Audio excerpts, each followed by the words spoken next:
Welcome to another Joe's Productions video. Today we're going to take a look at a very important moment in American history, Shays' Rebellion. And this story really kind of begins in the post-American Revolutionary period. Remember, 1783, the Treaty of Paris, we're feeling good, we're free, we're independent. But things aren't going so well under the Articles of Confederation. Remember, it was a weak national government, and economically, there was a storm brewing. The Articles couldn't tax. States had their own currency.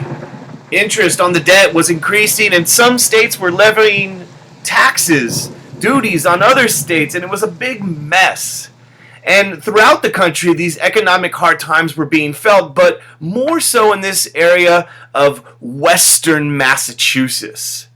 And in Western Massachusetts, things were particularly bad. Many people were losing their farms and their homes to foreclosure. They were going to jail for debt imprisonment. Taxes were extraordinarily costly for these farmers. And things weren't going very well, and there's a lot of tension building up. And one guy kind of assumes leadership of this growing movement, and that, of course, is our brother Daniel.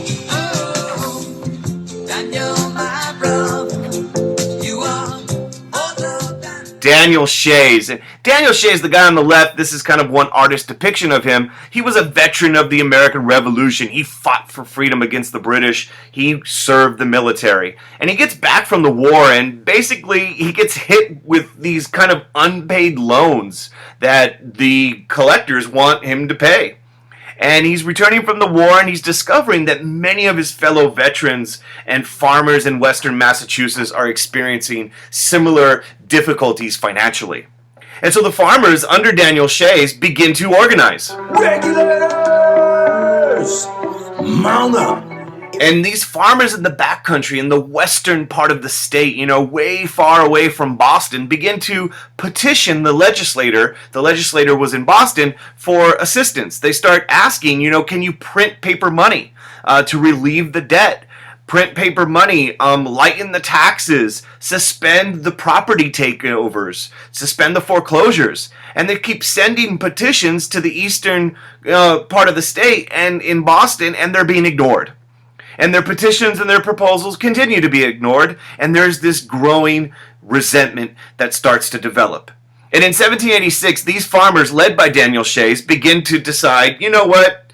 The state legislator's not doing anything. They adjourn without actually considering any of their many petitions that had been sent to them, and so these hundreds and hundreds of protesters begin to get some weapons. And this, of course, is known as Shays' Rebellion, because they say, they feel that they are being unfairly taxed by a distant government way over in Boston, and these tyrants, as they see them, are no different than the British tyrants many of them had fought against during the American Revolution. This feels like some Stamp Act Part 2.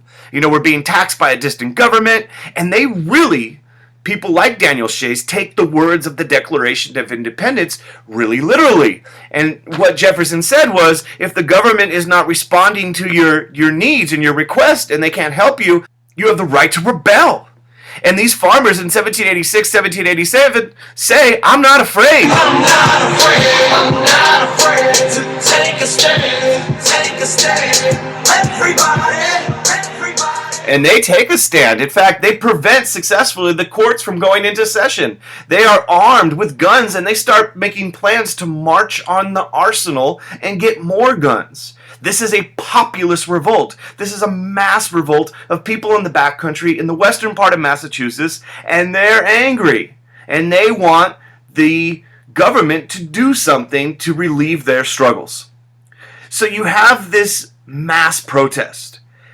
If you're thinking this is going to be one of those, underdog stories where the farmers rise up and succeed, unfortunately, this story doesn't end that way, if that's what you were hoping for. The outcome, you could see on the map kind of the areas where Shay and his followers attacked the courts or, put pressure on the government, and you could see in the green where Shay and the government forces came to a meeting. Now, if you're thinking the Articles of Confederation, the federal government stopped this rebellion, you're wrong. They were weak. In fact, this rebellion reveals that there is a tension brewing between the backcountry and the Eastern elite. And for those of you in APUSH, kind of, it'd be interesting to compare this to Bacon's rebellion during the colonial period, or whiskey rebellions in the 1790s. There's these similarities and differences here.